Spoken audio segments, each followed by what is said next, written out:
अस्सलाम वालेकुम जी। आज का लेक्चर हमारे पास है ग्रेविटेशनल पोटेंशियल एनर्जी के बारे में। मैंने पेपर के पॉइंट ऑफ व्यू से क्वेश्चन बनाए कि इस तरीके से पेपर में क्वेश्चन पूछा जा सकता है। तो डिफाइन ग्रेविटेशनल पोटेंशियल एनर्जी, फिर ए बी सी का मतलब इन तीनों में से कोई सा पार्ट भी आ सकता है। पहले में क्या पूछा जा सकता है कि भाई प्रूव करना है कि work done by conservative force equivalent होगा negative of change of gravitation potential energy. ठीक है कि यानी जो कंजर्वेटिव फोर्स वर्क करेगी वो इक्वल आता है कि इसके negative change of gravitational potential energy. इसका मतलब भी समझेंगे, डिटेल में से देखेंगे। फिर हम ये देखेंगे कि प्रूव करेंगे कि gravitational potential energy function of position है जिसका नेगेटिव ग्रेडियंट आपके पास है, जो नेगेटिव डेरिवेटिव है वो हमें फोर्स देगा। ठीक होगी बात, ये भी प्रूव करेंगे। फिर हम देखेंगे कि gravitational potential energy conservation law को ओबे करती है। तो जनाब ये आज का हमारा टॉपिक है। सादा सा कंसेप्ट है, कुछ ज्यादा नहीं। थोड़ा सा जो आपने प्रीवियस क्लासेस में पढ़ा हुआ उसी को बस मॉडिफाई करके थोड़ी चीजों को एक सिमेट्रिकली पॉइंट ऑफ व्यू से हमने समझाया यहाँ पे। अब क्या जनाब, ग्रेविटेशनल पोटेंशियल एनर्जी क्या है?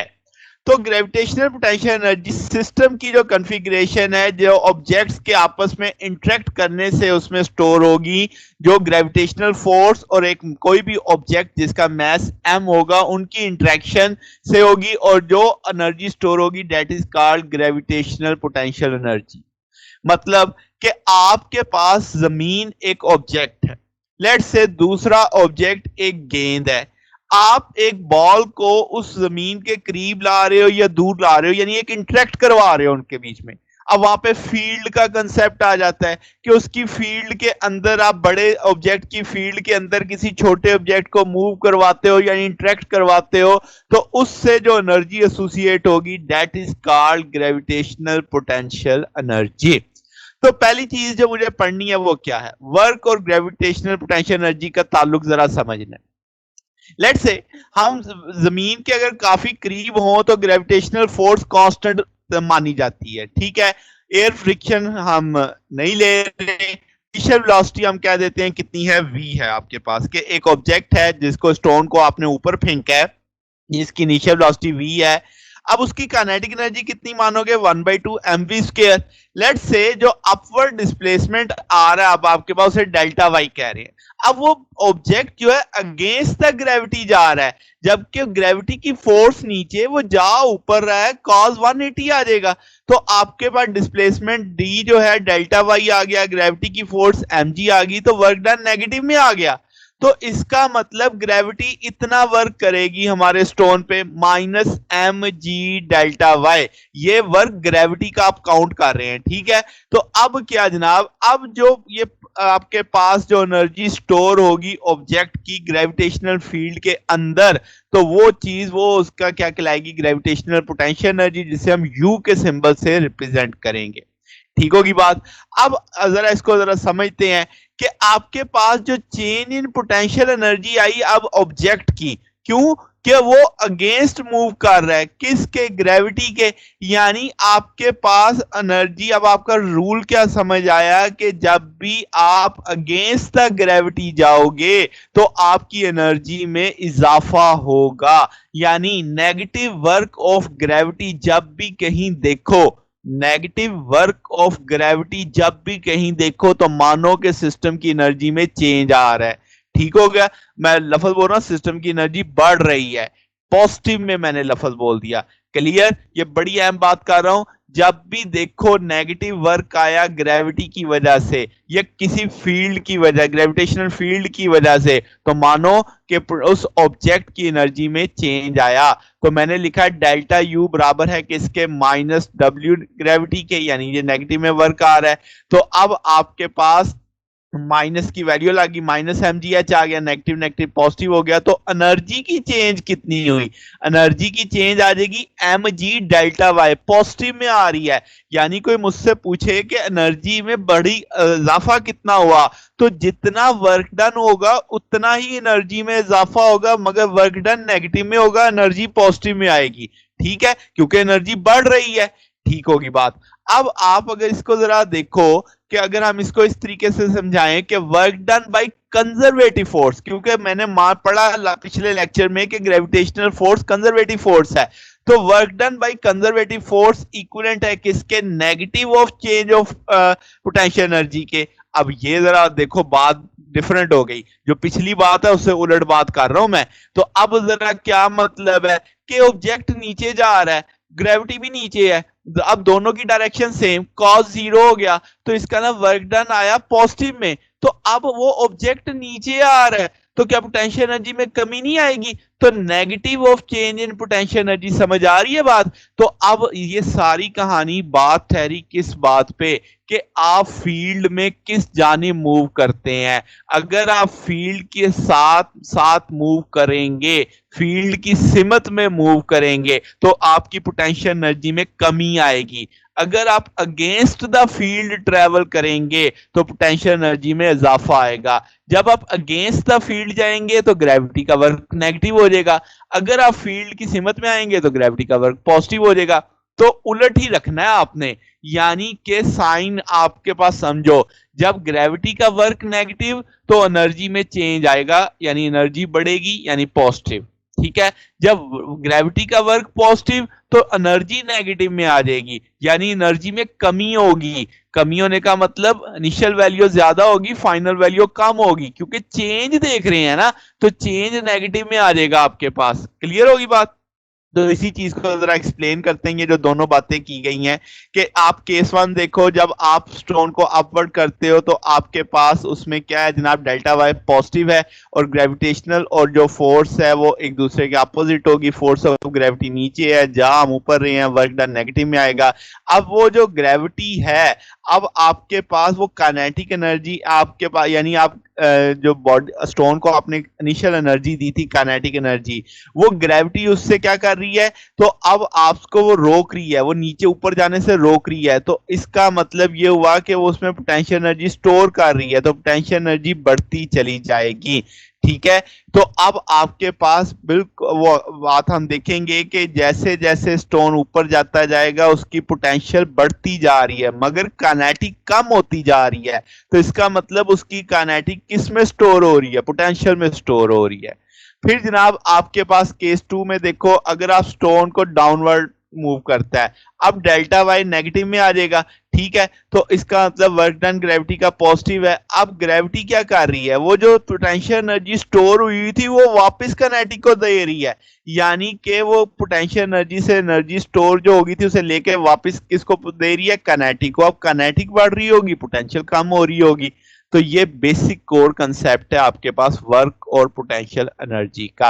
अब इसका खुलासा बनाते हैं, जो बातें अब तक की हमने, वो खुलासा कुछ यूं होगा कि अगर आप ये स्टोन और अर्थ का सिस्टम ले रहे हो और अपवर्ड डायरेक्शन में आप कह रहे हो कि वाई पॉजिटिव है, तो हम कह देते हैं रेफरेंस पॉइंट वाई नॉट है, जो कि सरफेस ऑफ अर्थ पे है, तो वहां पे एनर्जी कितनी है, जीरो, यानी सरफेस ऑफ अर्थ पे पोटेंशियल एनर्जी जीरो है।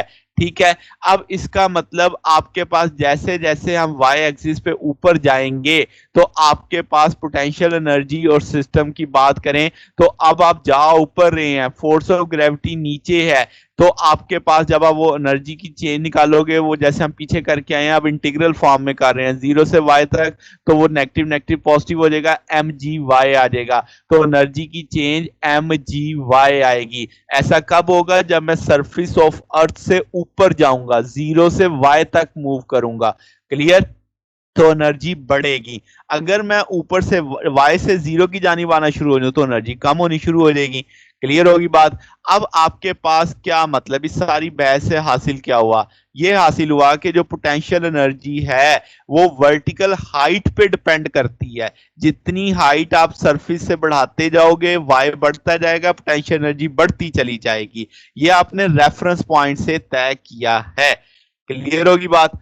अब आपके पास अगर हम पहले तो मैं वर्क को देख रहा था ग्रेविटेशन पोटेंशियल एनर्जी से, अब मैं फोर्स देख रहा हूं।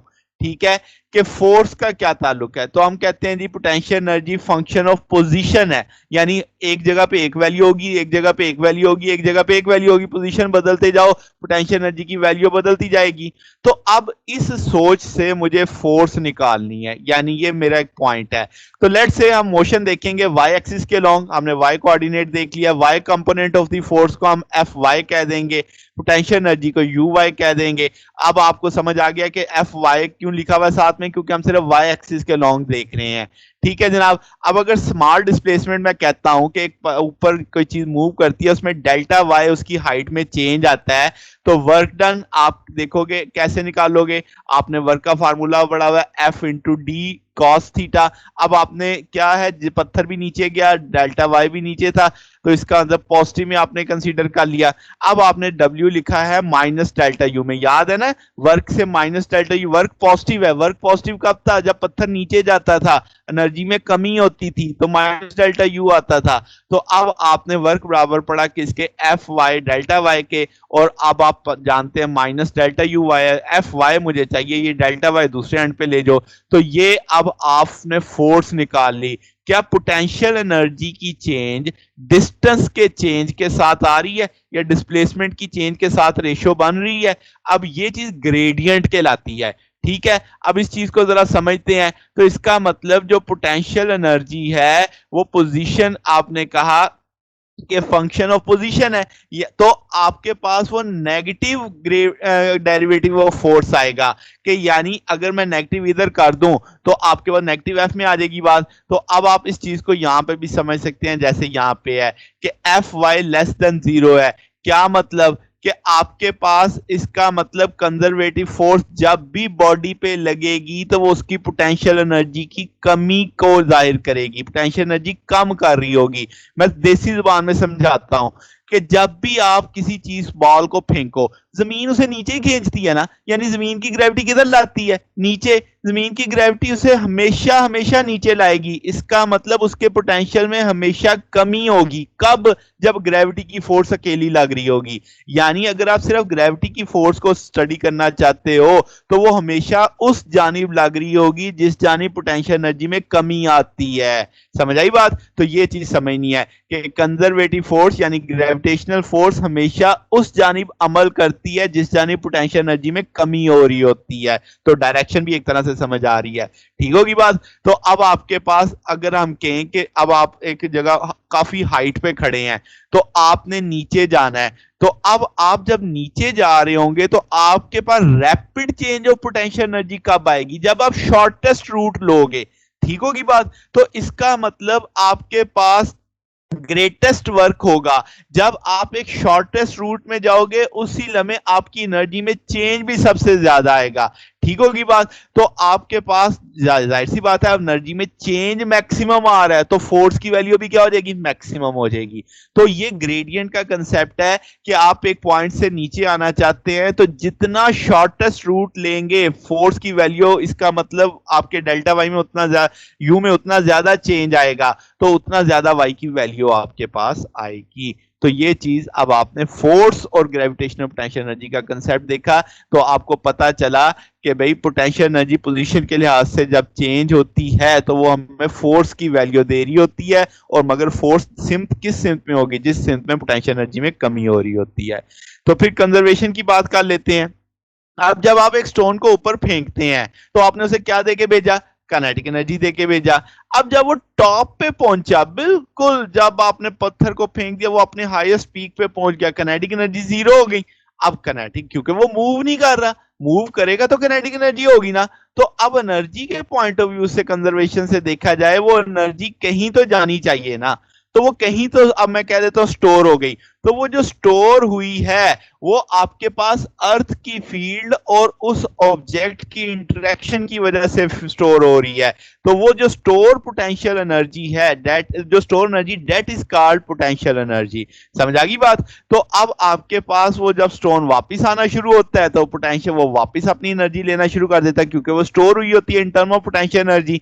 तो इस सेंस में हम कह देते हैं कि एनर्जी रिकवर हो रही है। तो कंजर्वेशन भी लागू हो रहा होता है। तो ये जनाब एक सादा सा कंसेप्ट था। हमने क्या देखा, हमने ग्रेविटेशनल पोटेंशियल एनर्जी को समझा। हमने देखा कि वर्क आपका अगर पॉजिटिव आ रहा है तो ग्रेविटी की, ये मैं जब लफ्ज बोल रहा हूँ वर्क पॉजिटिव आ रहा है तो इसका ना ये वर्क ग्रेविटी ने किया है। तो अगर ग्रेविटी पॉजिटिव वर्क कर रही है तो पोटेंशियल एनर्जी कम होगी, अगर ग्रेविटी नेगेटिव वर्क कर रही है तो पोटेंशियल एनर्जी बढ़ रही होगी। अगर आपके पास पोटेंशियल एनर्जी की चेंज को डिस्टेंस के लिहाज से देखा जाए तो वो हमें फोर्स बताएगा, और आपके पास वो फोर्स हमेशा उस सेंस में होगी जिस सेंस में पोटेंशियल एनर्जी में कमी हो रही है, और पोटेंशियल एनर्जी कंजर्वेशन लॉ को ओबे करती है।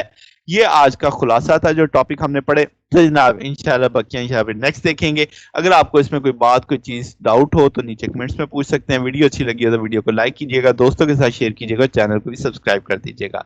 अब तक के लिए इतना ही, बाकी इंशाल्लाह फिर नेक्स्ट देखेंगे। ओके, अल्लाह हाफिज।